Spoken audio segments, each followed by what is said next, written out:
All right, so I want to begin by thanking all of you for being here for these, some or all of these past 6 weeks, as we've been part of this series, Racism in America classes, as together we've explored our country's history, much of which we didn't learn when we were in school.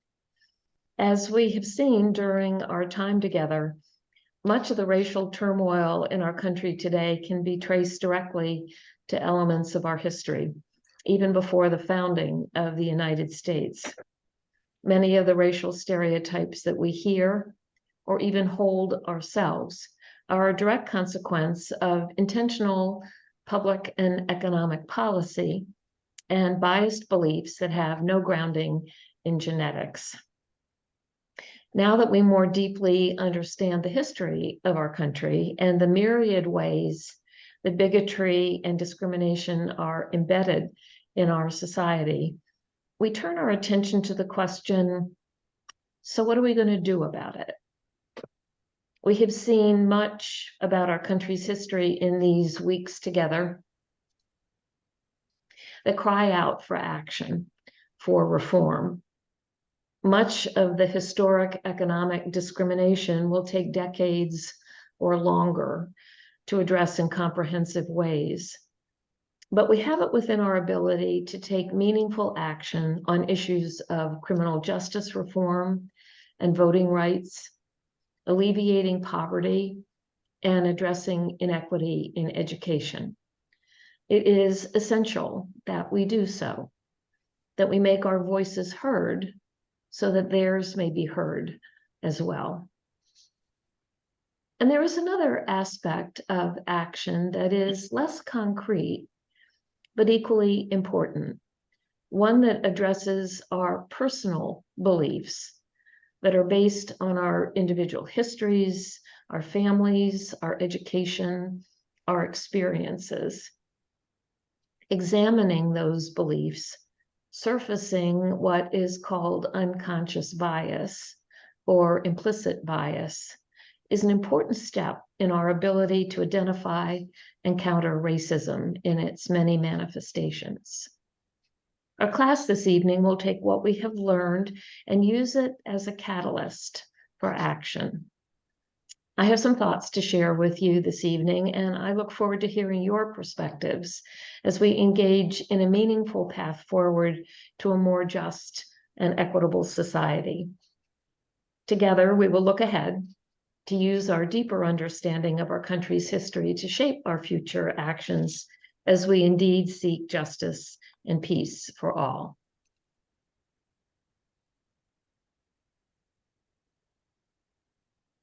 So we begin with a brief review of our program last week on voter suppression, then and now.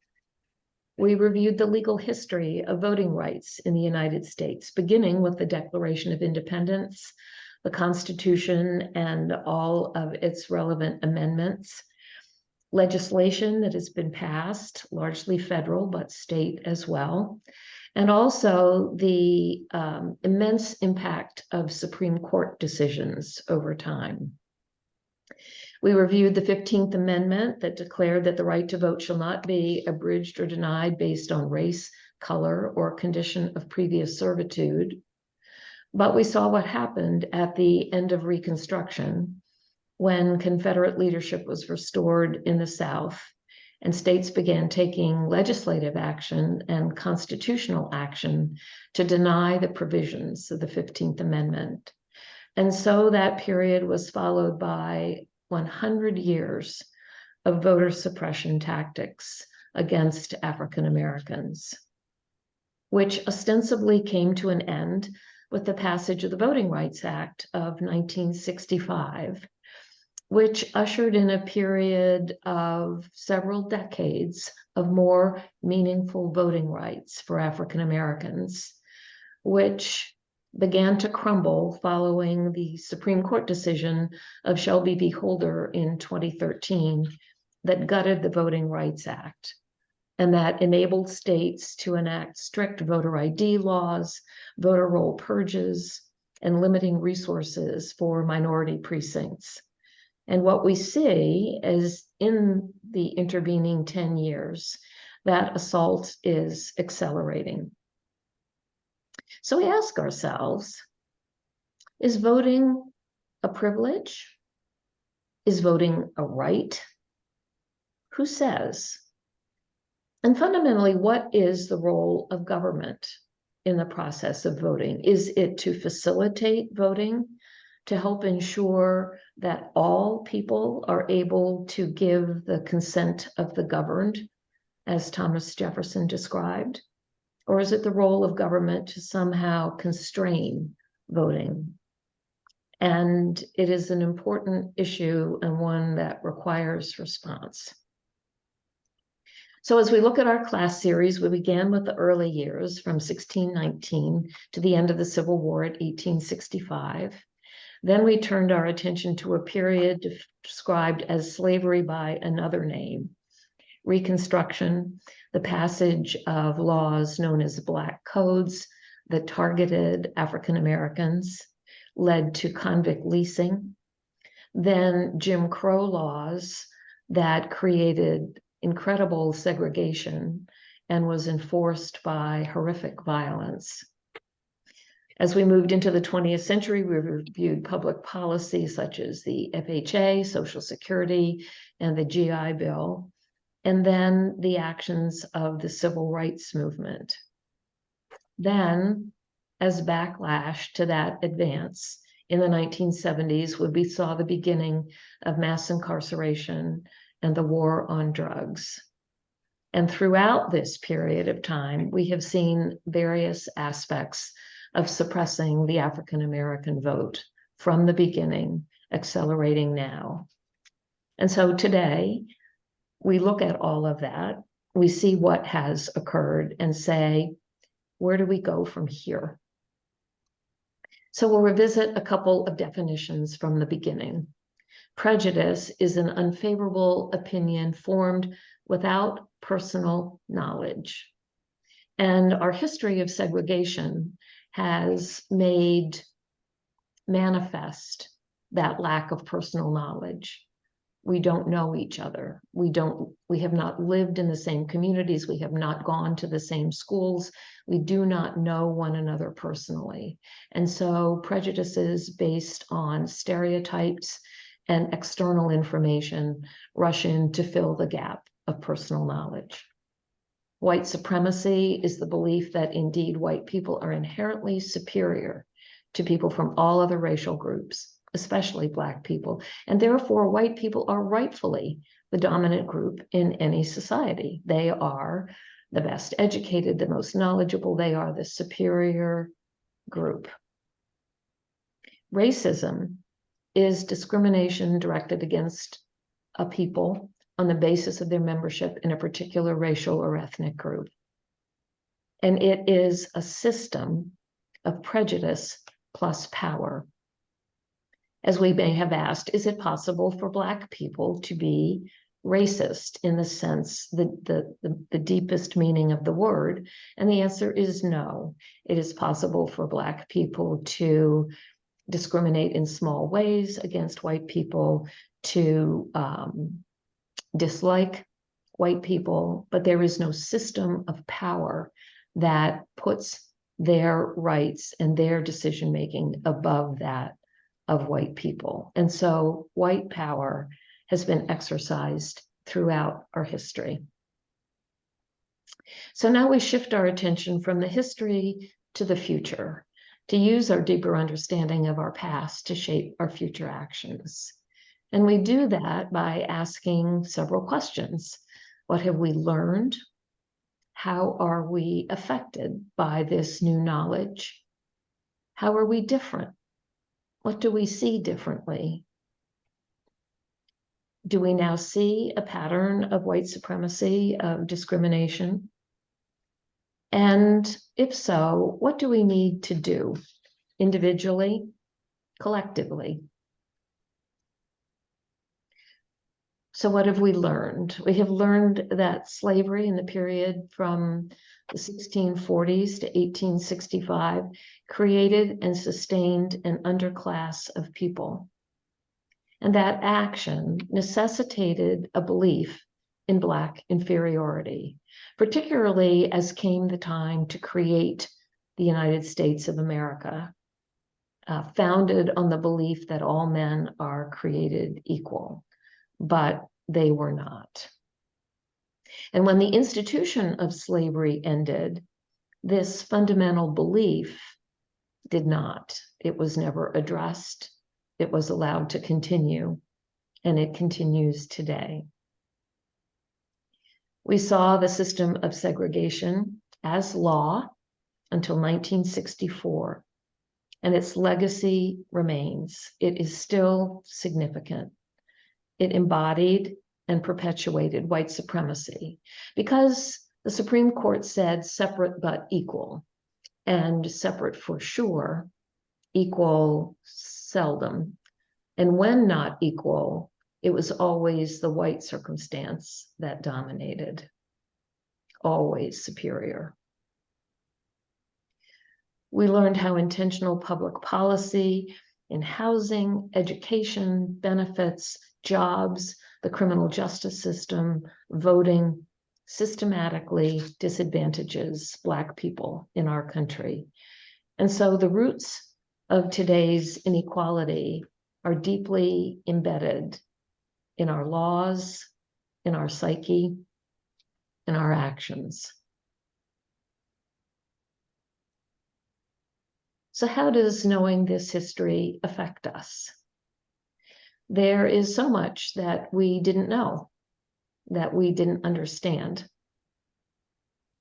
And we need to ask ourselves, why not? Why not teach this? Why not know this? Better to keep it below the radar, not something that we knew or grappled with, at least those of us who are white. The history created the legacy of segregation, created isolation from one another in all social aspects, and especially importantly in housing.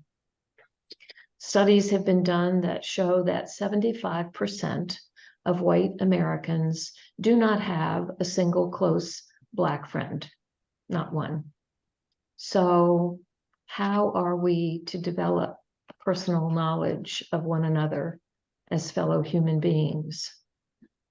And so if we don't have that personal knowledge, there is a lack of understanding, a lack of empathy, a lack of awareness of what is it like to be Black in America on a personal level. And if there is no personal knowledge, then what fills the vacuum? Because something has to. And so what happens is that stereotypes flourish. This is what those people are like. And the media intensifies those stereotypes with both overt and subliminal messaging. And we'll look at some of that in just a few minutes. 40 years ago, I took a class offered by the DuPont Company to a group of 15 or 18 white managers. It was entitled Developing Effective Black-White Relationships. At issue was the fact that the facilitators who came from San Francisco needed to have some Black employees in the class, but there were none from the Wilmington group where I was employed. So they brought in 2 Black employees from 2 Southern DuPont plants. And they explained that their purpose there was to share their experiences if or as appropriate, but most particularly when the class material confronted the white managers with, quote, the way things are, our tendency would be to say, well, not at DuPont. And so the role of the plant employees was to say, where appropriate, well, actually.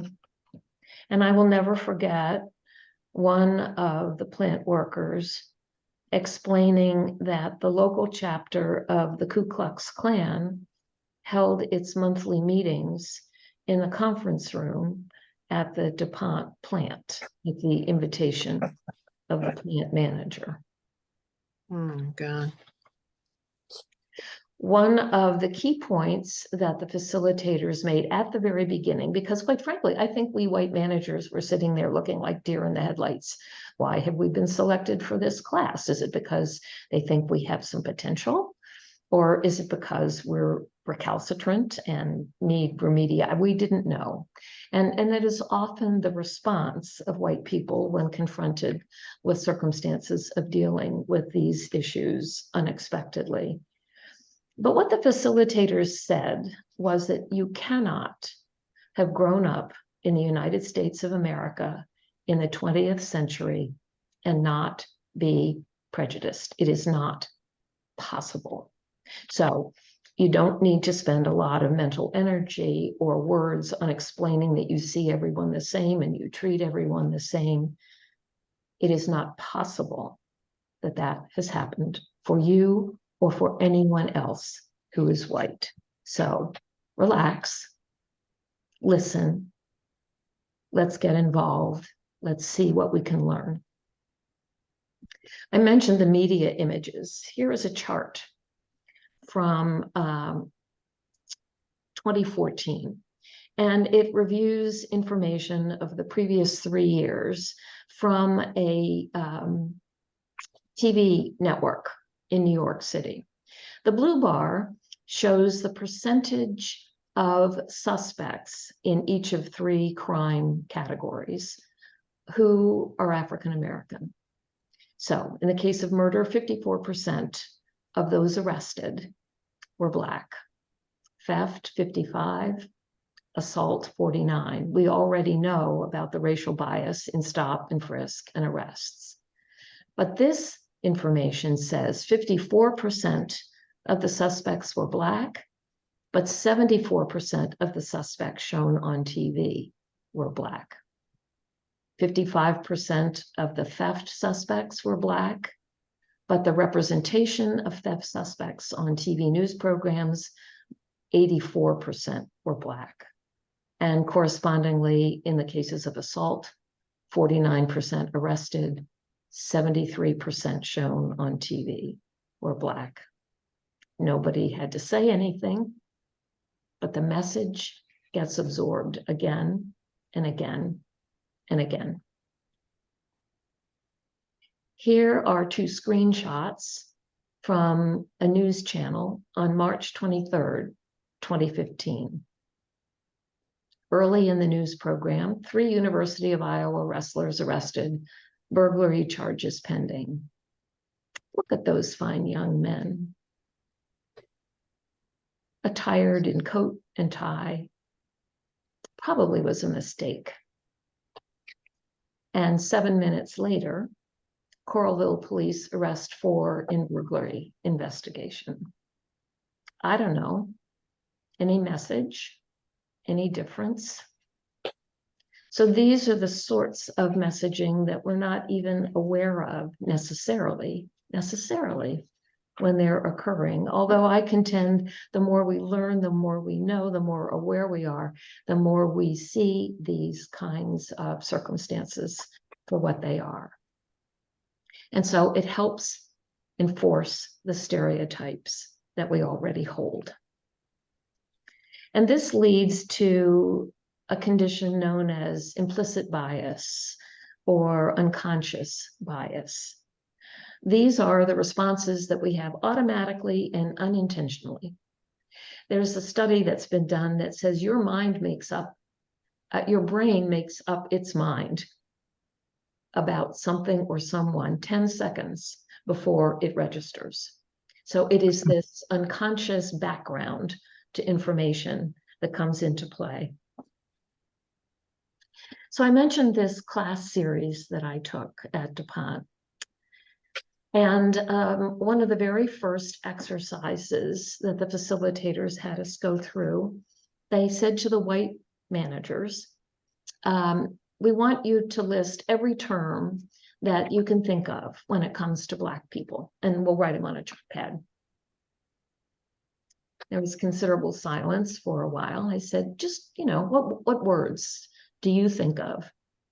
And finally, one brave white manager said, exotic. And then someone else said, musical. And someone said, good dancers. And the facilitator said, wait, sorry. We weren't clear. We weren't clear about what we were asking you for. We don't want to know what you think. We want to know what you've heard. What terms have you heard? We filled 11 chart pad pages with terms like murderer, rapist, criminal, degenerate, the most horrific list of terms. 11 chart pad pages, and they hung them up around the wall. And then they said to the 2 Black employees, okay, so what terms come to mind when you think of white people? And they said privileged, condescending, clueless, bigoted, biased. One chart pad page. And then the facilitator said to the white manager, so what do you think about that list of words? That's not me. I'm not privileged. I had to work my way up. I'm not biased. I treat everybody this, then this, and I'm sitting there and I'm looking at those 11 chart pad pages and I'm thinking, what must it be like to leave your house any morning of the week and go out into a community that at some level thinks those things about you? What would that be like? I have a friend, Al Gray. I worked with him for years. And he's now about 80. He's moved to Greenville, South Carolina when our business was sold and the headquarters was moved. And Al is one of the most distinguished, lovely human beings you would want to meet. And I was talking with him a couple of weeks ago, and he said, Sue, anymore, there are just days I cannot bring myself to leave the house. I just can't summon up the stamina that it's going to take to confront what I'll have to confront. So I stay home. He said, if I'm working around the house on a project and I find that I need a part or I need something from the hardware store, before I leave the house, I change out of my work clothes into chinos and a polo shirt to go to the hardware store because I don't want to appear in my work clothes. We know that there is a situation where fundamentally, studies have been done that in various public circumstances, white people in general are presumed competent and have to demonstrate that they are not. Doesn't take some people very long to do that, but they have to prove that. The presumption is competence, and the reverse is true for people of color. In general, there is some question about their competence, and they need to prove that they are indeed. We see this, there have been studies done where job applications have been written for a particular employment opportunity. And it's in essence, the identical resume, but one name is very clearly white and one name is very clearly not. And the rate of callback, the rate of interview, the rate of hiring is dramatically different using the same basic CV. So without even knowing the person, making that association of whether the person is Black or white is an indicator of whether that individual will be considered for employment. I suggest that you take a test. It can be found online at implicit.harvard.edu/implicit. And when you get there, you will register with your email address, and then you'll be asked which test you want to take. Select the test on race and take it. It's been a while since I took it. I think it takes less than 10 minutes, but it is designed to measure implicit bias. It's certainly not foolproof, but it is instructive. And I would hope that each of you would take the test and reflect on whatever the results might be.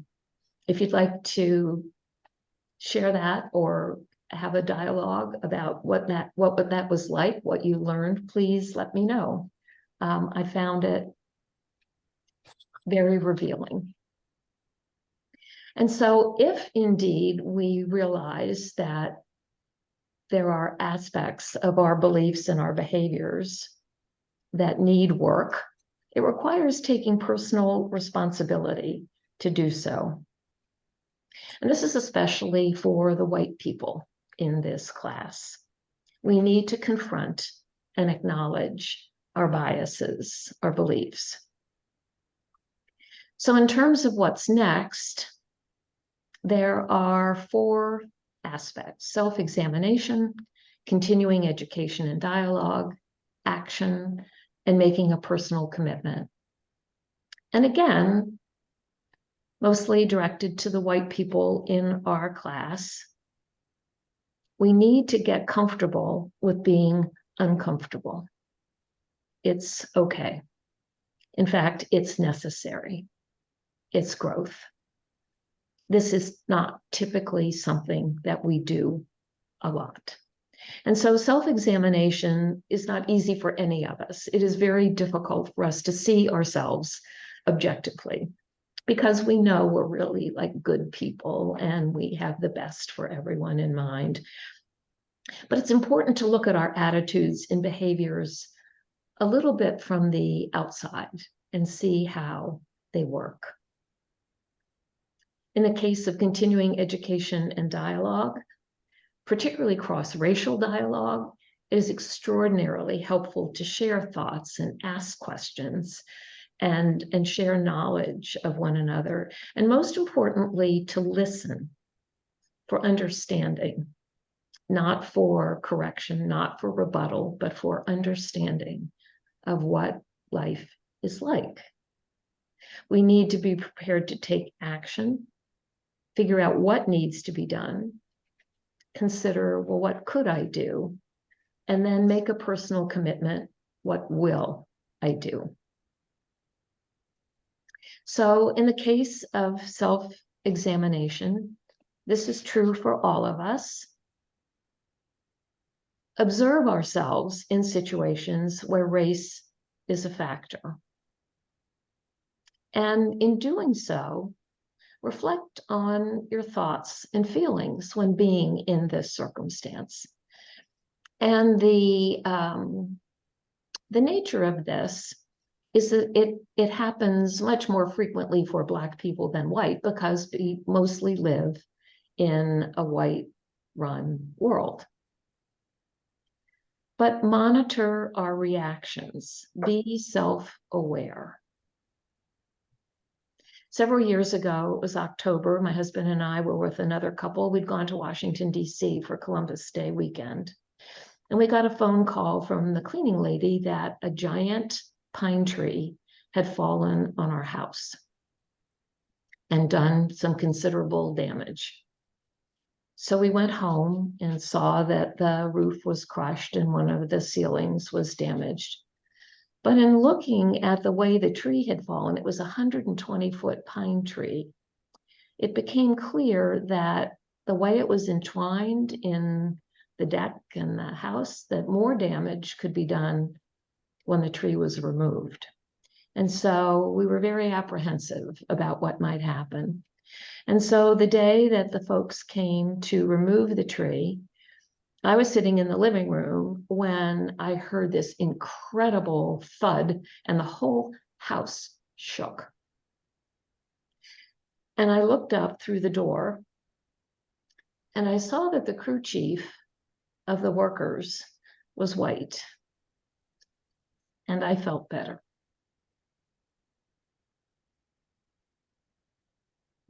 I have been doing this work for decades, and I felt better. So in monitoring our reactions, we can't help the immediate response, but what we can do is consider alternatives in the way that we indeed respond, what we say, what we do. And in carrying out this self-examination, one of the really valuable things to do is to engage a partner, someone that you know, someone that you trust, someone who, when he or she says to you, you know, Sue, that was really not the right way to respond. You don't cut them out of your will and never talk to them again, but you listen and you do it collaboratively. It is of enormous benefit. There's continuing education, books to read, videos to watch, articles. There are museums. The National Museum of African American History and Culture in Washington, D.C. is an extraordinary facility. And I recently returned from a visit to the Lynching Memorial and the Equal Justice Initiative Museum in Montgomery, Alabama, that were powerful experiences. There are classes like this and discussion groups. Take advantage of those. Some recommended books. I imagine you have some that you would recommend as well. But You've read some of this. There are more and more becoming available all the time. America's Original Sin was one of the first that I read by Jim Wallace. Just Mercy by Brian Stevenson. The Color of Law is a dense book, but it explains much of what we have been covering here. There are some amazing videos that are available.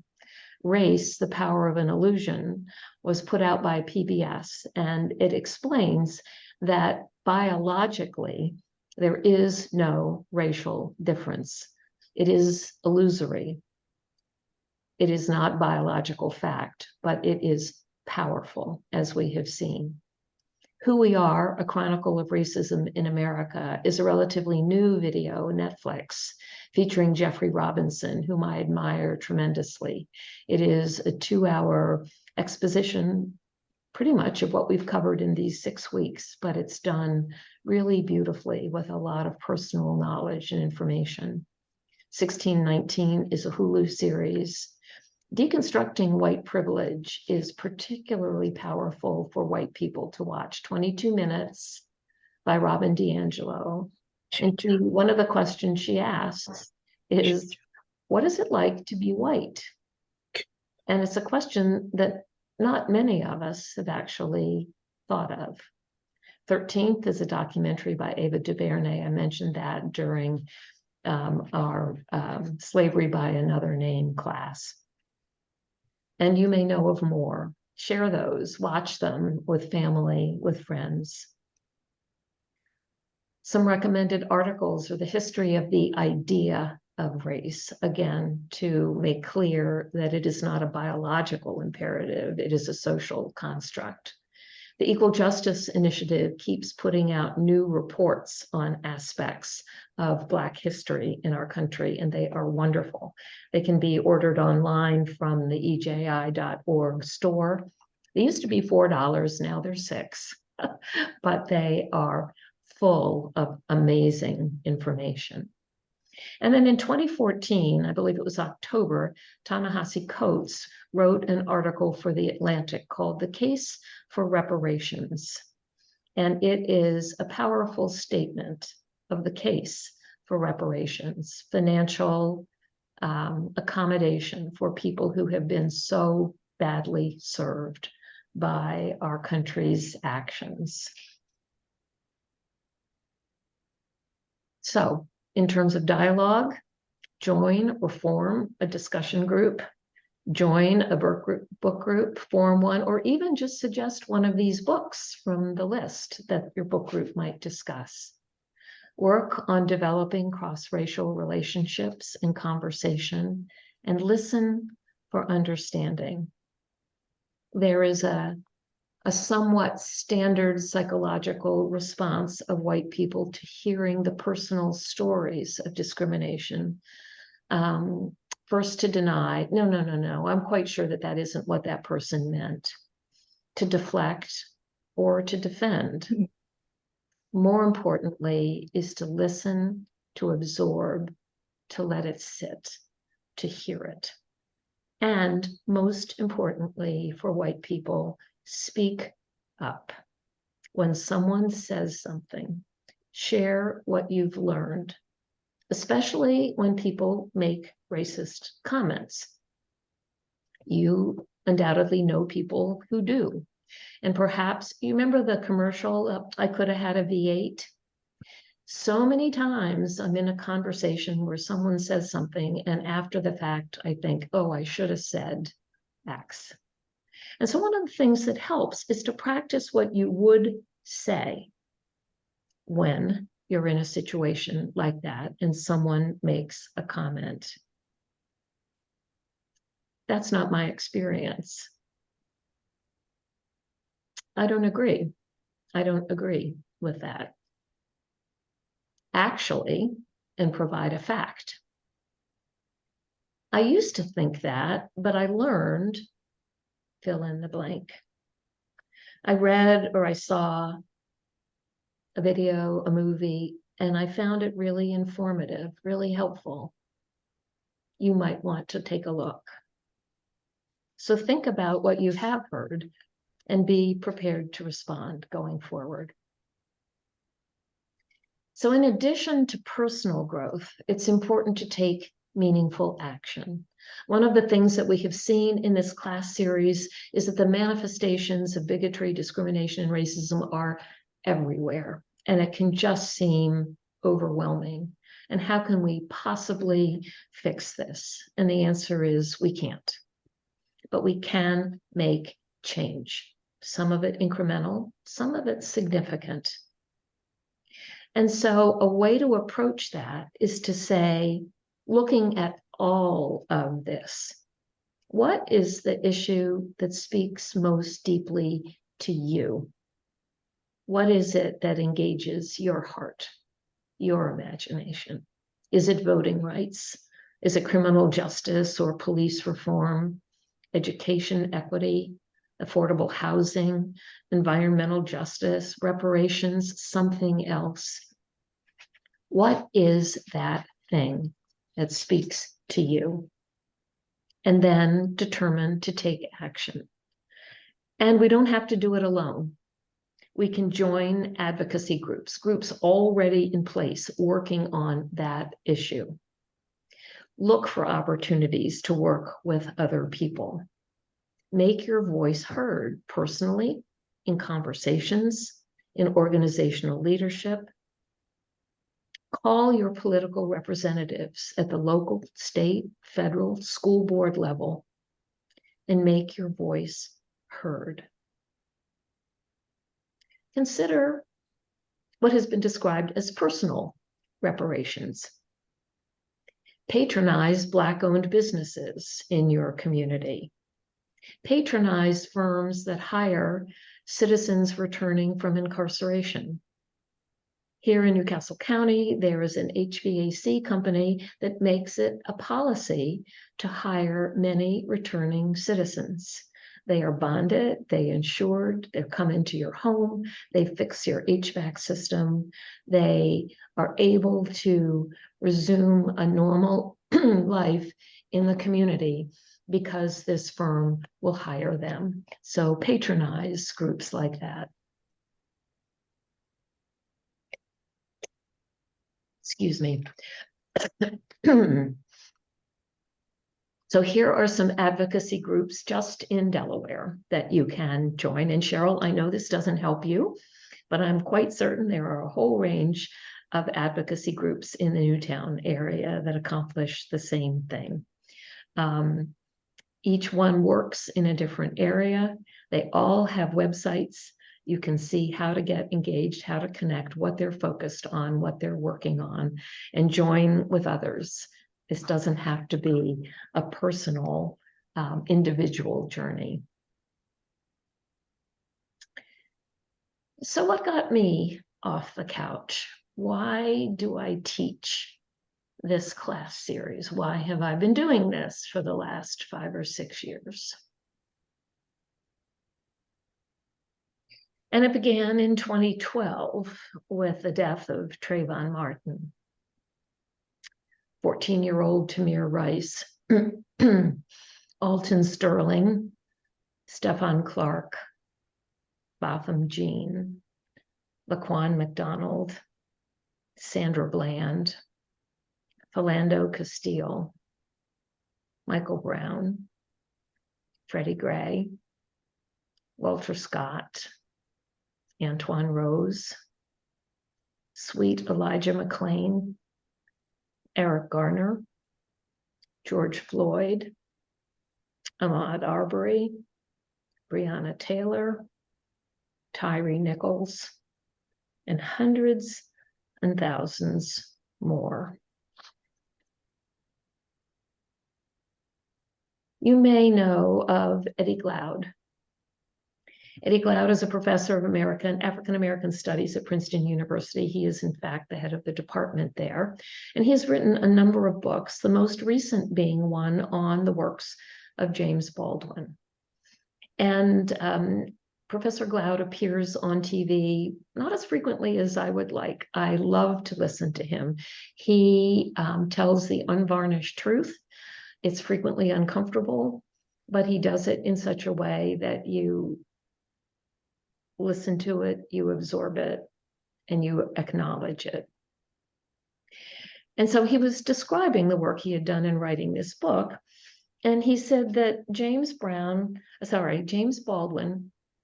said that there was one question that he would get from white people that he just hated.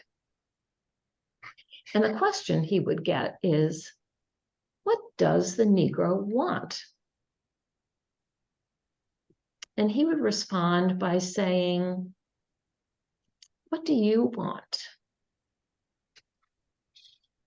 You want fairness. You want justice. You want opportunity. You want safety. That's what the Negro wants. It's not so different. And so asking today, what is your conception of justice? Should some people be valued more than others because of the color of their skin? Black people are dying because of racism, because of violence, police action, health inequities, food deserts, poverty, nutrition issues, lack of access to health care, stress-related comorbidities, maternal and infant mortality. Is that justice?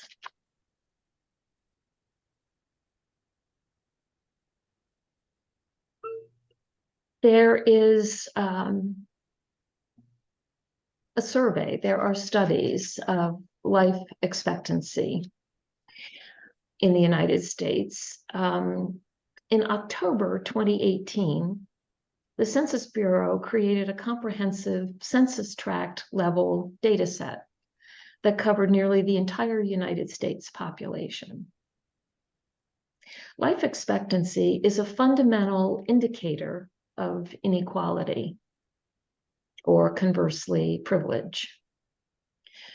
Researchers focus on life expectancy as the broadest possible dimension of privilege. The life expectancy for children born in Centerville, Delaware, exceeds those born in Wilmington near East 12th Street by 18 years. Almost 2 decades. Those census tracts are less than 6 miles apart.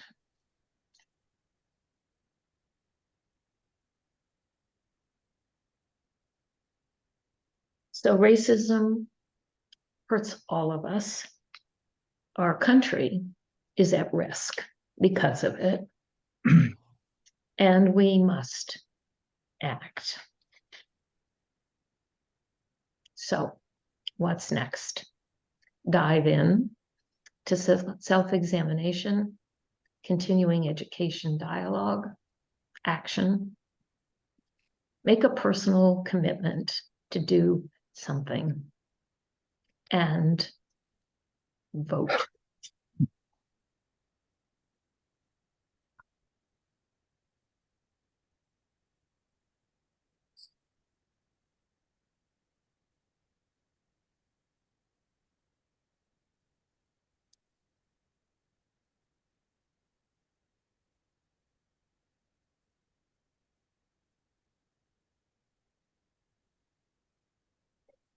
So as I said at the start, I would share some thoughts with you and also offer the opportunity for your ideas, your reflections, your experiences, your thoughts.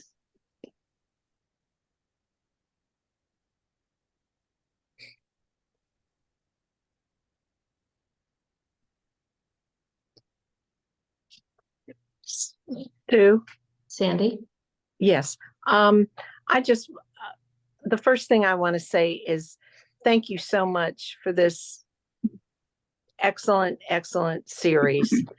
And just as everybody else, I've learned so much. And as you so rightfully titled this, what I didn't learn in school, what, and this has had an enormous impact on me. And you've given me so much to think about.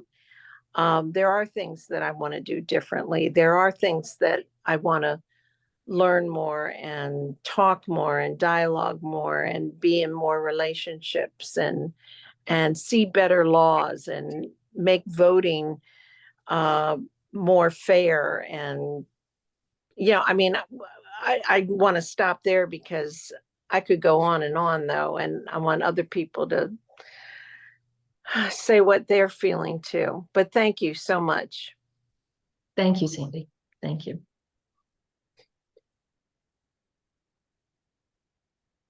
So as I've said before, I just find this information incredibly overwhelming.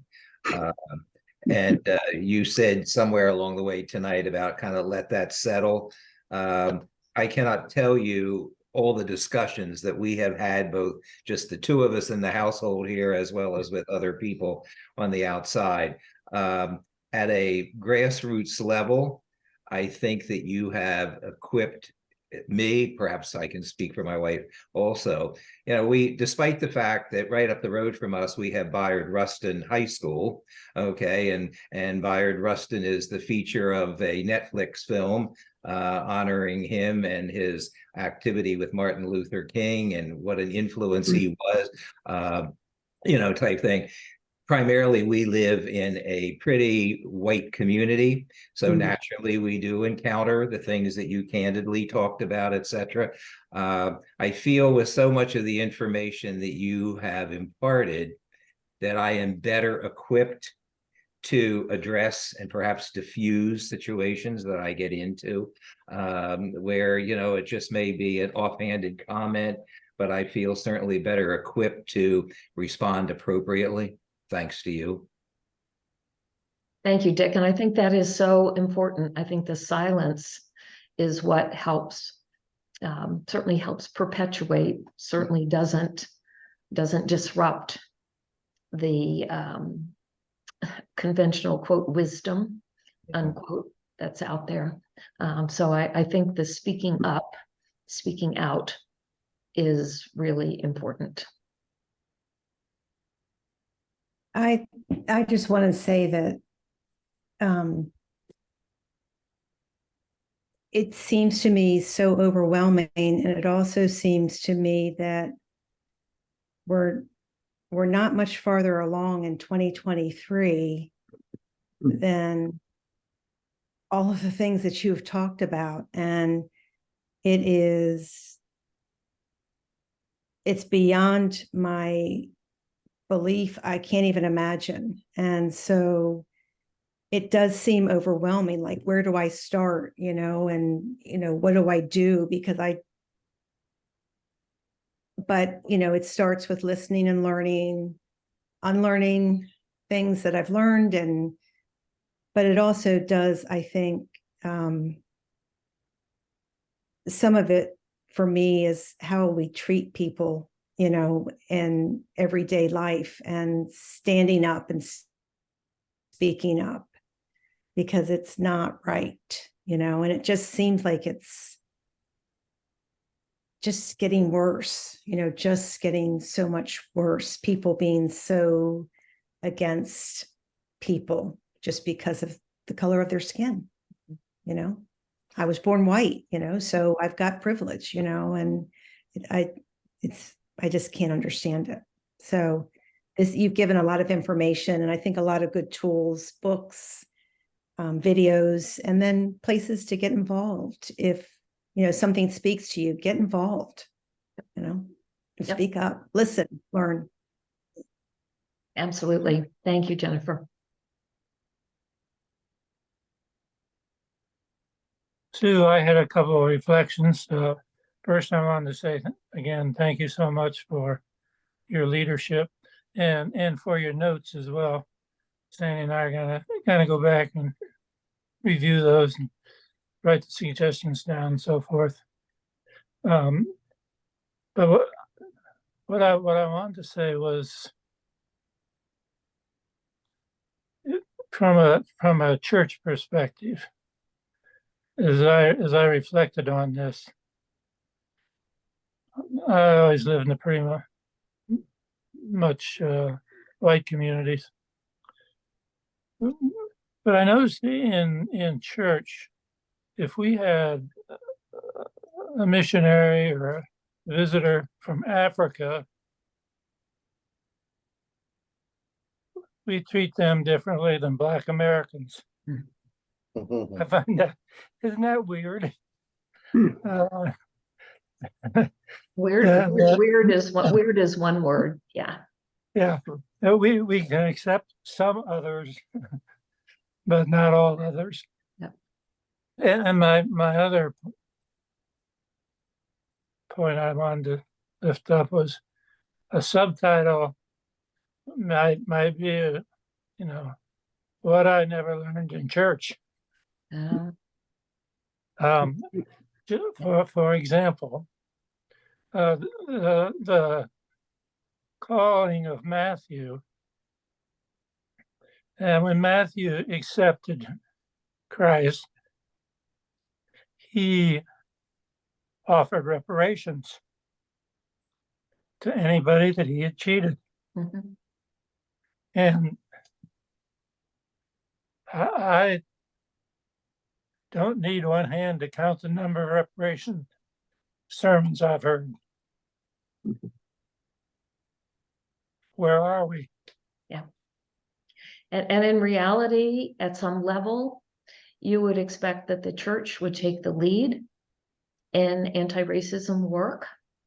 And yet the church has been either complicit or quiet as all of this has progressed. And so one of the questions to ask is, so what will be the role of my church? And what can I do to help foster an acknowledgement, action, one congregation at a time. But the work is there to be done. You're exactly right. Thank you, Bob.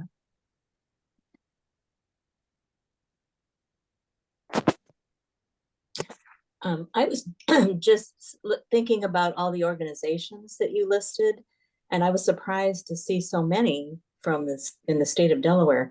And I'm just wondering if you could speak to what any of the organizations are specifically doing, like what's their main focus? It doesn't have to be all of them, but just some of them, so we can see what kinds of things are out there. Well, a tremendous number of them are involved in trying to reform the criminal justice system in Delaware.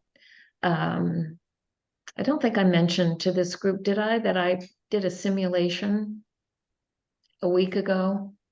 Yeah, you did. Okay. Yeah, so that was the Delaware Center for Justice that that put that out.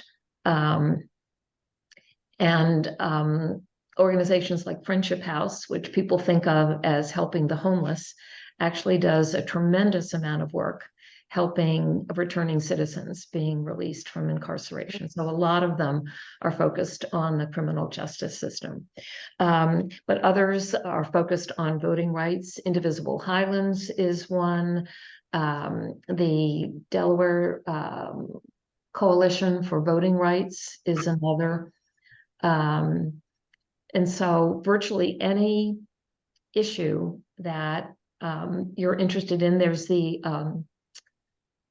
Learning Collaborative in the city of Wilmington that is trying to improve educational equity for children who live in that city, because there are 3 school districts that carve up that geography, so that with 60% rental housing, if your landlord raises your rent and you move 3 blocks away to another apartment you can afford, your children don't just go to a different school, they're in a different school district. Mm-hmm. And the schools in the city are horrifically underfunded, and the role of charter schools has played a role. There needs to be more focus on educational equity in Delaware. It's abominable. And the hope is that at some point we will have a governor who will consider that an essential aspect of the equity improvements that need to be made. So, but you can actually go online and say Delaware voting rights, Delaware criminal justice reform, Delaware food programs, and it will come up with a host of organizations that you can connect with. But they span the gamut. It's everything you might want to do. It's there. Thanks for mentioning a few things, just to kind of give me an idea. I'm a retired teacher, so I'm especially interested in education. So thank you. Oh, it's a huge issue. Yeah, thank you.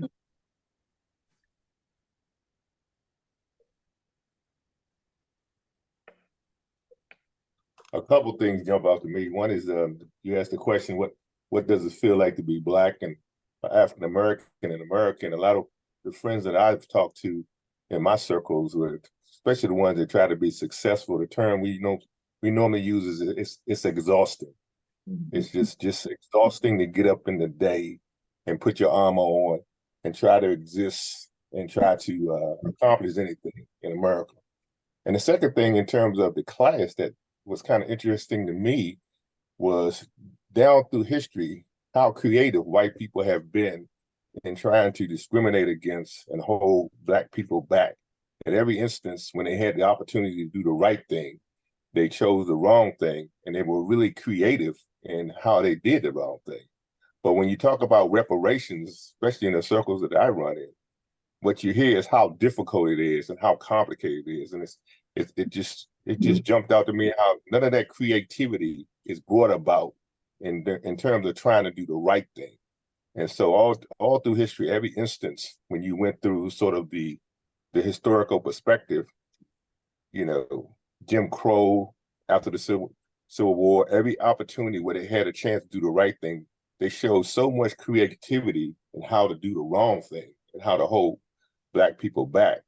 But when I had the conversation about reparations, all you hear is how difficult it is, and you see or you don't hear any of that creativity. So that's the one thing that jumped out at me. Good point. Thank you, Melvin. Absolutely. All things are possible. you need the will.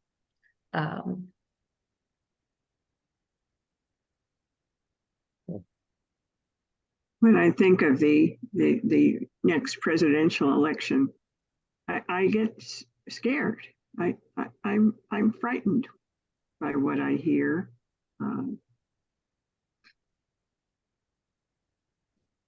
Just have to say that. And I agree. Voting is extremely important and getting folks out to vote. But as Jennifer, I think you said, in some ways we feel like we haven't made much progress. Well, and what's interesting, is to what extent is all of this new in the last, since 2016? What's different is the acceptability of expressing. It's not like the feelings have been created in 2016, but it became acceptable, even encouraged to express it, which is one of the things that makes it so painful and so difficult. And the awareness that this runs wide and deep and will take a lot of energy and a lot of effort. But it's worth it. So absolutely.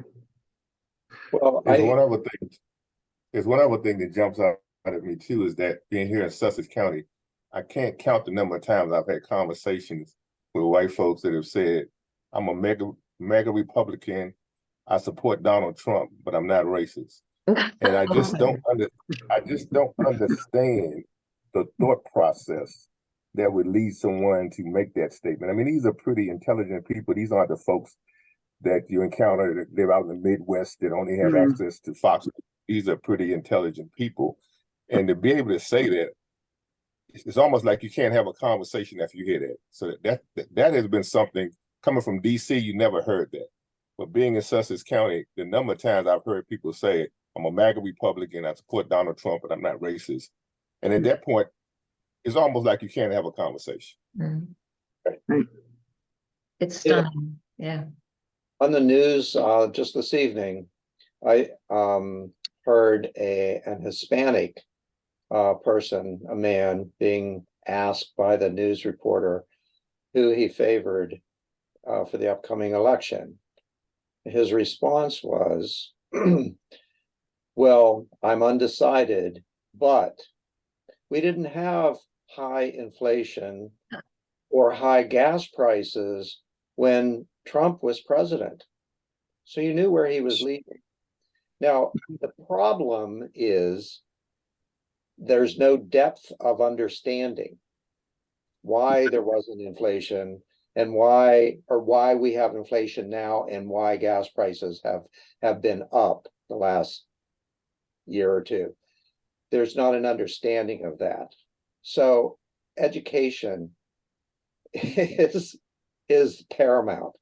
They have, every voter, whether white or black or brown, needs to understand the dynamics, and it's so difficult to get over, to get people to understand that, to make their vote actually count. I'm astounded at how many people vote against their own interests. Yep. I've always heard it said that a politician's best friend is an ignorant population. Yep. There's another statement that says the success or survival of democracy depends upon an educated electorate. And when you consider that supposedly 75% of people get the majority of their news from social media and online things, that's another scary part of the dimension. Yes. So there's no shortage of work to be done, for sure. And I want to thank you all for spending time together these past 6 weeks. It's been a delight. I'm glad to have been here with you. I thank you. I wish you well in the work that lies ahead, and ask that you keep in touch. So are any of these sessions able to be recaptured and listened to again through online recordings or whatever? they're all recorded. Dick. They're all Okay. How available. how do we go in to find them? I think I have sent you the links, have I not, to each of the Did- classes? Okay, good. Yeah, what I might do is create a playlist so that you could access all of them rather than the individual links. But Great. yes, That would be They're- great. That would be great because I get about 120 emails a day, so things tend to get lost in the shuffle. So I don't know what you're love that. talking about. I just I don't know what know. you're talking about.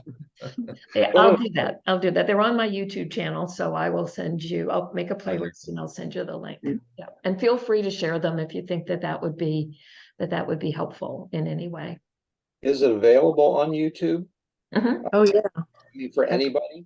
Yeah. Well, Mhm. I think so. I'd have to stop and think about it. I think so. Yes, I accessed it. Judy Moore told me about it, and I accessed it before you started this class Oh, okay. and found some. Okay.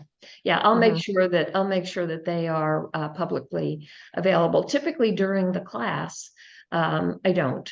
I make them available to the class participants so that you can, pick up on one if you missed it or whatever. But I'll make sure that they're all publicly available and you could feel free to share them with anyone you would like.